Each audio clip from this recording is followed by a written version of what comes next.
అసలు తరించిన వాళ్ళల్లో చాలామంది గృహస్థులే.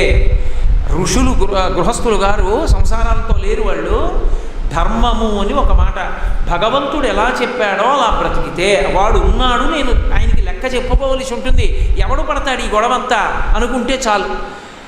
బ్యాంకులో పనిచేసేవాడి దగ్గరికి కౌంటర్లోకి పట్టుకొచ్చి 10 లక్షలు పొద్దున్న పెట్టుకోవచ్చు. కానీ మా తమ్ముడే వచ్చాడు కదా అని 100 రూపాయలు ఇవ్వడు. ఎందుకని సాయంకాలం 2 అయ్యేటప్పటికో 3 అయ్యేటప్పటికో లెక్క చెప్పాలి. అలా ఇందులో ఎన్నాళ్ళు ఉంటావు ఏమో ఎవడికి తెలుసు, ఏ క్షణంలో వదిలిపెట్టాలో. ఆయన పిలిస్తే చేయి కట్టుకు నించోవాలి, ప్రతివాడిని పిలుస్తాడు, చేతులు కట్టుకు నించోవాలి.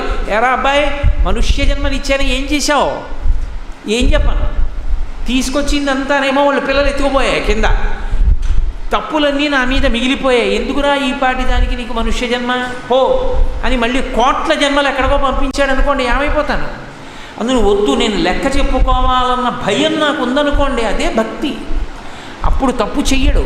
ఇదే శాశ్వతమా, ఉండిపోతామా, వెళ్ళిపోయే వాళ్ళందరూ. కాబట్టి జాగ్రత్తగా ఉండాలి. ఎందుకు వచ్చిన గొడవ, నేను వెళ్ళలేను అన్ని కోట్ల జన్మలు, నేను ఈశ్వరుడికి దగ్గరగా జరిగిపోవాలనుకున్నాను అనుకోండి, ఏ భోగం మిమ్మల్ని మానేయమన్నాడు పరమేశ్వరుడు. మిమ్మల్ని అంటే నన్ను, మీరు కాదు, మీరు భాగవతోత్తములు, మీ ఏ భోగం మానక్కర్లేదు, ధార్మికంగా అనుభవించరా అబ్బాయి అన్నాడు. ఆ ధార్మికంగా అనుభవించడమే భక్తి.